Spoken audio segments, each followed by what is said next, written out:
Hi guys, it's been some time since I've updated the channel or uploaded a video. I was meaning to a while ago to do a video, but I didn't do it for the simple reasons as I was recovering from my COVID experience, and mentally and physically I wasn't in a position to go over things again in my head or on video at that point. So there has been a big gap. I'd say July, August time was when I was really bad, and I started improving September time, and we're in November now, just start November, and I've picked up pretty well. I'll go back to when I did get ill with the COVID. So before the COVID actually struck, I was ill for about 3-4 weeks of continuously bringing blood up out my chest. I kept going to accident emergency and getting discharged. It was like 3-4 times they just kept discharging me. And I even went to a COVID test centre where she did all the checks on me. At this point, I did have the COVID, and then she sent me for, she just said straight to hospital. I turned up, they ordered me a taxi from the place, and they still didn't admit me to hospital. They were messing me about. So it was the very next day. I got home, and I phoned out of hours and I basically said, listen, I'm not going back to that Salford Royal. I said, I've been there 4 times, so I'd rather go elsewhere if I was going to another hospital anytime soon. So he said, forget what's gone on in the past now. He said, this is very important. Everything you're telling me, you need to get to the hospital. I can send you an ambulance or a taxi. And I thought, at this point, I'm not going again in a taxi. So I took the ambulance route. Got there, everything seemed to be, going smooth. They got me a bed in a little side room, waiting to see a doctor. Then the student doctor got me doing something stupid, like walking up and down with an oxygen sat meter. And my oxygen sats were fine, really, they weren't dropping. My heart rate wasn't increasing that much. And then they give someone else my room and put me in the corridor. And this is after the bad experience 4 or 5 times at Salford Royal.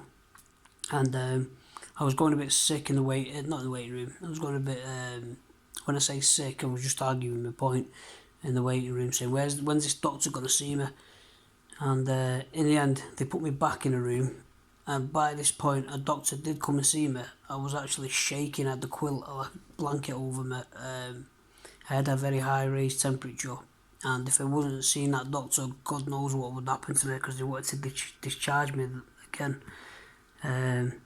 Anyway, they put me on a COVID ward, but that's not a severe COVID ward where people mainly recover and go home. So I was on there for a few days, and I was getting fed up with everything.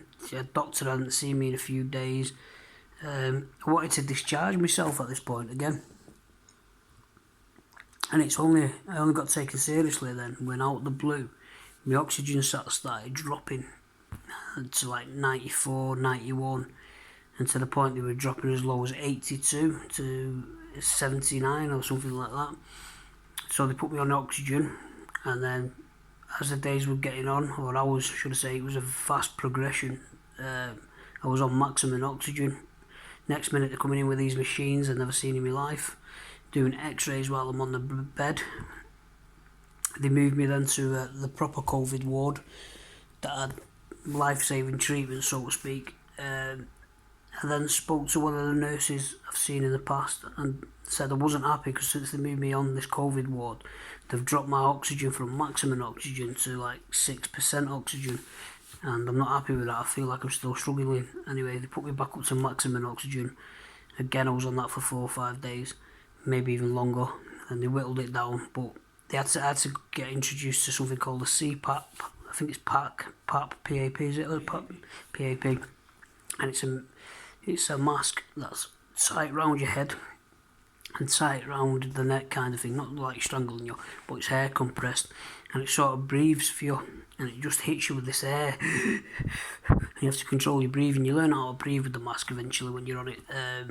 But at first I didn't think I was going to do it.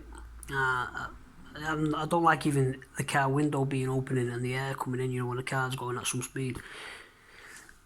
But I got told that my lungs are not strong enough whether she said it to scare me or not, I don't know.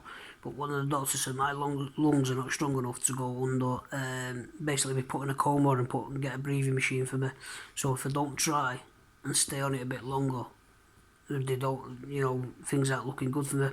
So I then was doing it half an hour to an hour, on the hour kind of thing, and then there was some times where I was improving. I was taking the volume up on it, say it was at 6, I was taking it to 7, 8, so it was a bit more powerful.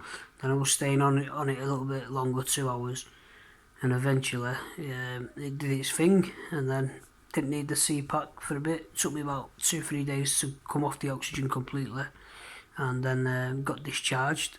And when I got discharged, I was shook up a bit, to be honest. It took me a while to get where I wanted to be again. But yeah, I recovered quite well. I'd say the month after COVID was the hardest. So I feel like I had 2 infections in between that as well, so that put me back.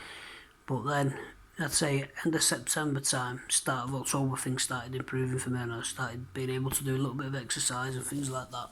And that's what brings me on to my advanced breathing test today. I had an advanced breathing test. I've never done it till this point. I've done the ones where you just stand a peg on your nose and you breathe, but this one's a little bit different. You had to put your mouth around some plastic piece, almost like in a dentist when you're having an x-ray on your teeth and they put that stupid thing in, and then the woman would tell you what to do. And I didn't feel tired during the breathing exercise. It's only when I got out and then I was going home in the taxi I felt quite tired. There's also a chamber, and I thought, not one of these things again where it blows all the air. I thought I'm going to get panicky, but it's not even that. If anyone's going for an advanced breathing test, this is what to look out for. Very similar to your standard, breathing test in chest clinic. And apart from that, they just sit you in this little chamber with a glass door, and it doesn't blow air in or stop you breathing. It stops you breathing for literally 0.5 of a second, and then you just breathe, and that's it. You don't even feel it. And you do it about twice and you're in and out, so don't be scared. Don't be scared of that. And you will feel tired after it, so make sure that you have someone with you just in case you feel good during the breathing exercise, and just in case you feel worse after it. I had a blood test yesterday as well, so I felt tired after the blood test, but that was for something else. When I was in the hospital, I was on a very strong steroid. I can't remember what it's called. Can you, Vic? I can't remember. Dexamethasone or something like that. And when I got out of the hospital, I couldn't stop weeing at night. I was waking up weeing, and this happened in the daytime as well, like an overactive bladder. I had what do you call now, a urine sample negative. So basically said, can I have some bloods? 2 months down the line, didn't hear nothing. I got a telephone call saying, do you want to do the blood test to check for diabetes?